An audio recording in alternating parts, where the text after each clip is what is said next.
तकलीफ है? शरीर में दिक्कत थी जी। अच्छा, सारी। कहाँ से आए हैं? रिंडाना से। तो किससे कैसे पता लगा?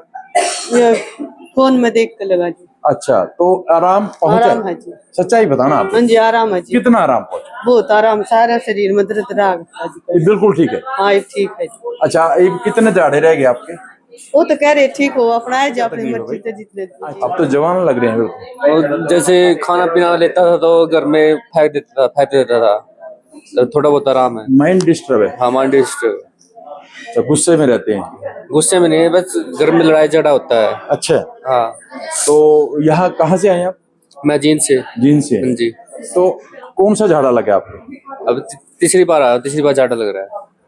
तो कितना आराम पहुंचा? यही करीब 40-50 नहीं फेंकता। नहीं फेंकते? तो कितने 7 झाड़े लगेंगे आपके? हाँ, 7 झाड़े लगे। चलो, माता रानी जी का आशीर्वाद है आपके ऊपर।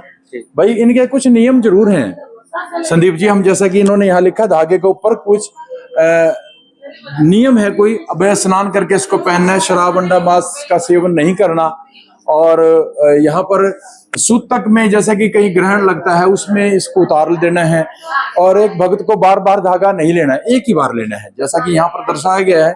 वह जाड़ा सप्ताह में एक ही बार लगाना है इनको। और ये झाड़े के कुछ नियम है। तो ये पिंडारा के अंदर, जींद के अंदर अगर जो आप आए तो बस स्टैंड से बिल्कुल उतरते किसी से पूछना कि पिंडारा एक बहुत बड़ा धाम है। यहाँ पर पांडव रहे थे और यहाँ पर उन्होंने पूजा अर्चना की थी, स्नान किया था, उसके बाद युद्ध के लिए चले थे वो।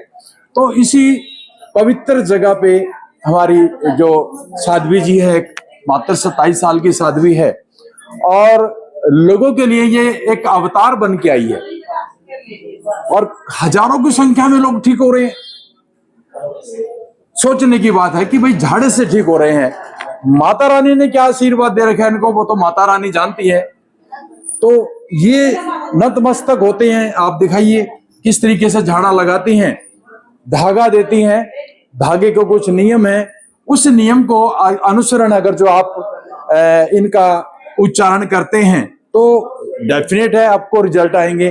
भाई, इस दरबार में अगर जो कोई झूठ बोले तो वो भी पाप है बहुत बड़ा। माता रानी के दरबार में झूठ नहीं बोलना चाहिए। आपको जो भी तकलीफ है, आराम हुआ है, 1 झाड़े से, 2 झाड़े से, 3 झाड़े से, ऐसे ऐसे लोग हैं जो सर्वाइकल है, कैंसर जैसे लोगों को आराम पहुंच रहा है। आप देख पा रहे हैं हजारों की तादाद में भीड़ लगती है। आप देखिए शनिवार को आके, सैटरडे को, तो यहाँ पर तो हर समय ये साध्वी जी, कमलदीप दीदी जी आपके सेवा के लिए भगवान ने एक अवतार बना के आपके लिए भेज रखा है।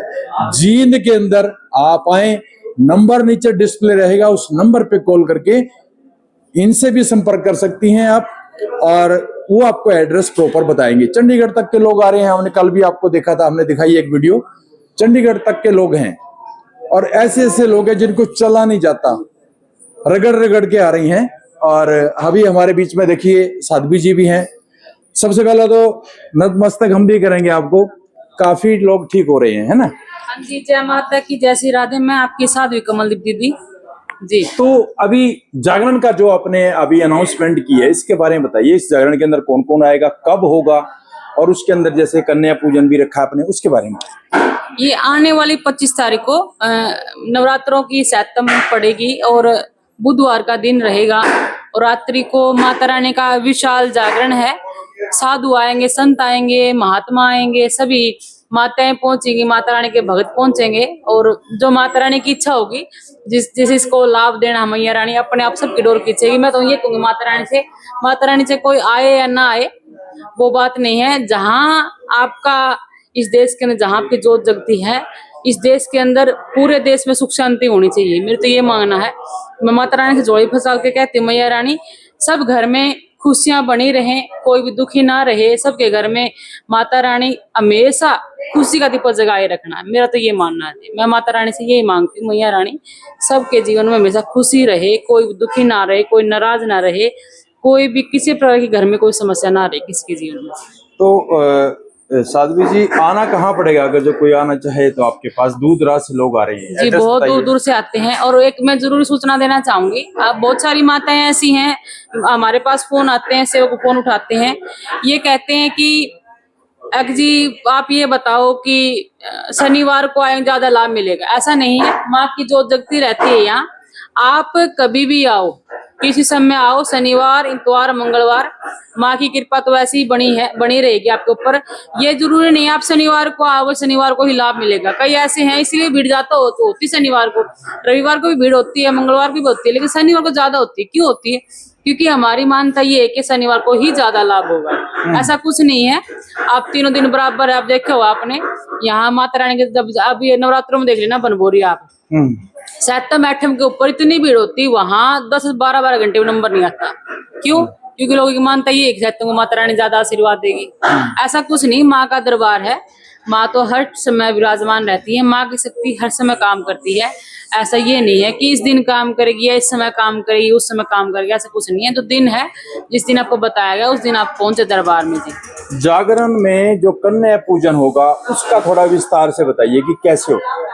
हम वैसे तो देखो हमारे देश के अंदर हम बताते हैं आपको कि जो कन्या होती है वो देवी का रूप होती है, और हम सनातन धर्म में भी माता छोटी कन्याओं को माता को देवी का रूप मानते हैं, लक्ष्मी का रूप मानते हैं।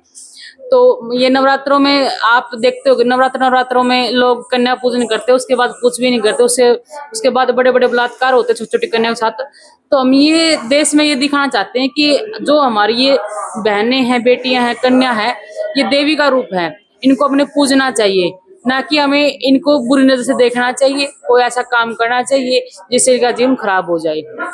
इसके द्वारा ये बताया गया कि ये हमारी पूजनीय है, जो हमारी देवी हैं, जो हमारी माताएं हैं, वो हमारी पूजनीय हैं। इनको आप इस तरीके से देखो जैसे देव माता रानी को देखते हो, देवी की तरह देखते हो। हर इंसान को ऐसा जीवन में ये मानना चाहिए, धारण करना चाहिए जीवन में कि हमारी जो बहन बेटियां हैं, हमारी कन्याएं हैं, जो हमारी देवियां हैं, इनको हम देवी की तरह देखें, इनकी पूजा करें, ये बताते हैं। और हम ये बताएंगे कि सबको जो दरबार में आता है, आपने देखा होगा धागा देते हैं, हम सबको ये कहते हैं भी जो धागा बांधता है उसको जीवन में नशा नहीं करना है, किसी का बलात्कार नहीं करना है, जीवन में कोई भी शराब का, अंडा, मांस, मिट्टी का आपने सेवन नहीं करना। हमारा केवल ये दरबार का यही लक्ष्य है कि इस देश से जो बुरे काम हो रहे हैं वो बुरे काम होने बंद हो जाए। हमारे जो सरकार इतना बड़ी मुहिम चला रही है नायब सैनी जी कि देश में जो बलात्कार हो रहे हैं, जो हत्या हो रही है, जो गो हत्या हो रही है, इस देश के अंदर नशा बढ़ रहा है, इसके देश के अंदर जो गलत काम हो रहे हैं उनको रोकने का काम करती है सरकार, तो हम समर्थन करते हैं, हम भी सरकार के साथ हैं। और आपने देखा भी होगा जो दरबार में धागा देते हैं, हम सबके धागा बंधवा के ये कहते हैं धागा डालने के बाद व्यक्ति बुरा काम, गलत काम जीवन में कभी भी नहीं करेगा। उससे वचन लेते हैं कि माँ के दरबार में बैठे हो आप जीवन में कभी गलत काम नहीं करना। और ऐसे लाखों भगत आए हैं जिन्होंने नशा छोड़ा है, और आगे जब तक जिएंगे जीवन में तब तक ये अच्छा माता रानी से प्रार्थना करूंगी, जीवन में ये अच्छा काम, ये सेवा मेरे से करवाती रहने माता रानी, सभी देवताओं से प्रार्थना करूंगी मैं जी। तो ये थी कमल दीदी साध्वी और पिंडारा से हमें आपने आपको अपडेट दिखाई है, कितनी बढ़िया अपडेट दी है इन्होंने। और आज जो अपडेट से काफी लोग प्रसन्न हुए हैं, क्योंकि ये कोई पैसा नहीं लेती किसी से, मतलब एक अवतार बन के आई हैं, भगवान ने एक अवतार बना के भेजा है इनको भाई इस पृथ्वी पे पिंडारा के अंदर, तो ये उस अवतार से लोगों के दुख दर्द दूर कर रही है। तो बहुत बड़ी बात है ये भाई। इस वीडियो को ज्यादा उन लोगों तक शेयर करो भाई जो लोग दुखी हैं, पैसा नहीं है जेब में, हॉस्पिटल में इलाज नहीं करा सकते, तो यहां पर जरूर आए। मात्र 7 झाड़े के अंदर ऐसे ऐसे लोगों की अपडेट दी हमने, तो वो लोग ठीक हो गए। तो ये बहुत बड़ी बात है, माता रानी का आशीर्वाद इनके ऊपर है, इन्होंने आशीर्वाद हमको दे दिया गया।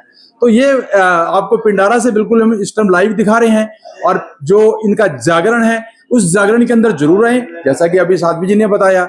जागरण के अंदर जैसे नवरात्रे हैं, नवरात्रों के अंदर जरूर रहें, आपकी जो मनोकामना है दिल के अंदर वो यहाँ पूर्ण होगी, ये मानना है। तो बने रहिए सर हमारे चैनल के अंदर। मैं अनिल चौहान और मेरे साथ संदीप जी, बहुत बहुत शुक्रिया। जय माता की, जय हिंद।